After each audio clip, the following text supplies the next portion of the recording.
How can you have a successful career in life?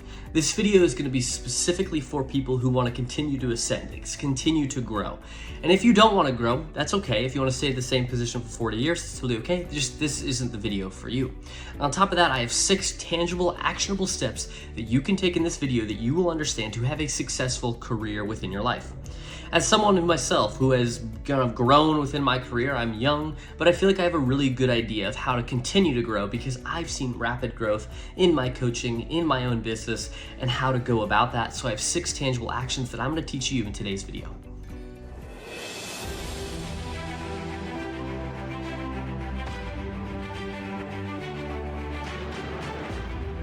So the first heading or subset of things that you can learn is going to be to build a foundation of education and skills. And the first piece that goes into that is going to be continuously learning.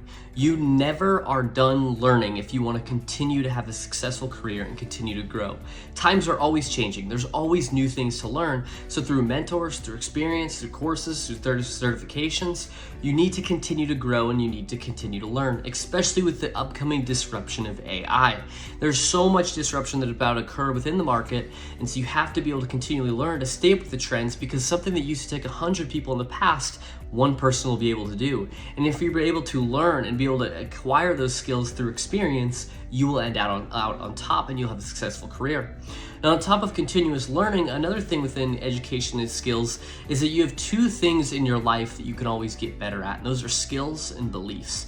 And within skills, there are hard and soft skills, and then there's your beliefs.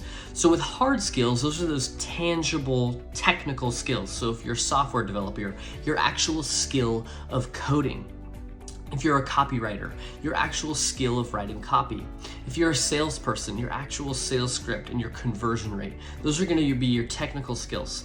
Your soft skills are more like communication with your team and with people outside of that. Teamwork itself, leadership, etc. All those skills that aren't as tangible or technical, but really add to your career and really add to you as a person. So I like to think of soft skills as personal skills and hard skills as working skills, if that makes sense. So they both are equally important within jobs and within careers, and you both need to recognize them as well. But within beliefs, this is your mindset and your possibility. If you have the belief that you'll never be a C-level person, then you never will. You'll never be on the C exec team because you don't believe it's possible. But if you believe anything is possible, if you believe that you can be the one, if it is not physically impossible, then you can achieve it, that mindset will take you very far. So what are your beliefs? And specifically, what are your domain-based beliefs? What do you believe about sales? What do you believe about marketing? What do you believe about your current company? What do you believe about your current job? Because I guarantee it's influencing your decisions. So you want to look at what are your hard and soft skills and what are your beliefs, and on top of that, continuously learning to grow each 3 of those.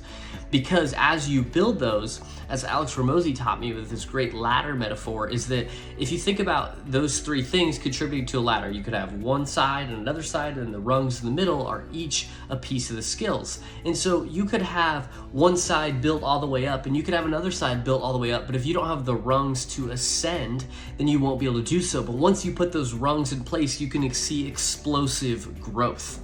So that's the first piece, is building a foundation of success, of education and skills, which then will lead you to success. So the second piece is going to be to set clear goals and create a roadmap. You want to define your career objectives. What do you want to accomplish?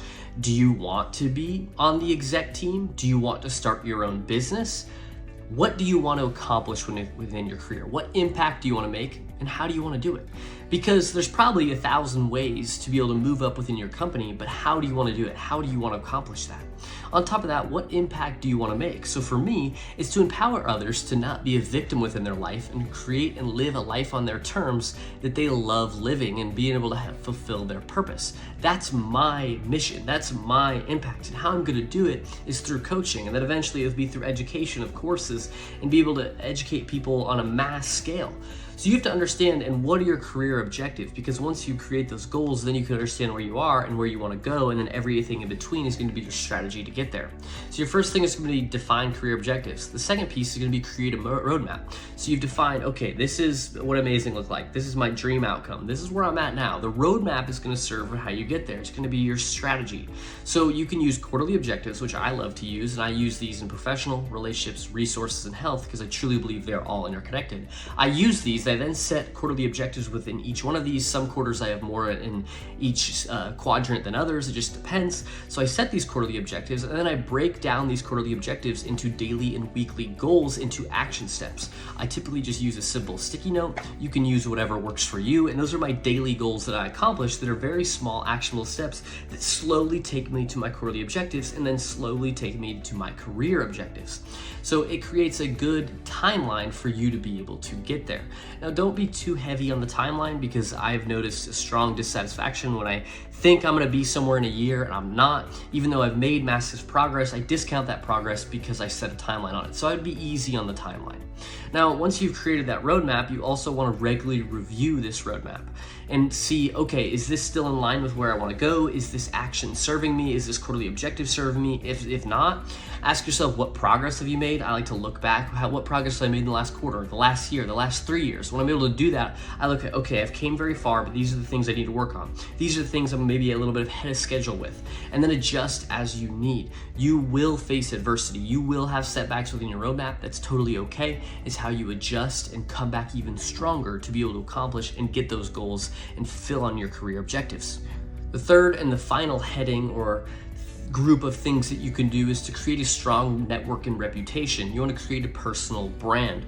When you walk into a room, what do people know about you already? Because reputation walks in the room before you do. You want to see, how can you show your strengths and value throughout your personal brand? What do people, when they say your name, when your name is said and you're not around, what do people think about you? Because that's your personal brand, that's your reputation. If it's good, it'll take you far. If it's bad, it's going to hold you back. You're going to have negative word of mouth working against you. So you want to see, how can you create your personal brand? And the best way to create a personal brand is just create positive associations. When you're around, you deliver value, you make people feel good, and they want you around. And that's just going to simply take you further than when you're around. If you take away from things and people don't like you, that's not going to help you. So develop a positive personal brand. I'm not going to get into the nitty-gritty of it, but how to win friends and influence people can be a great way for you to understand how to develop a personal brand.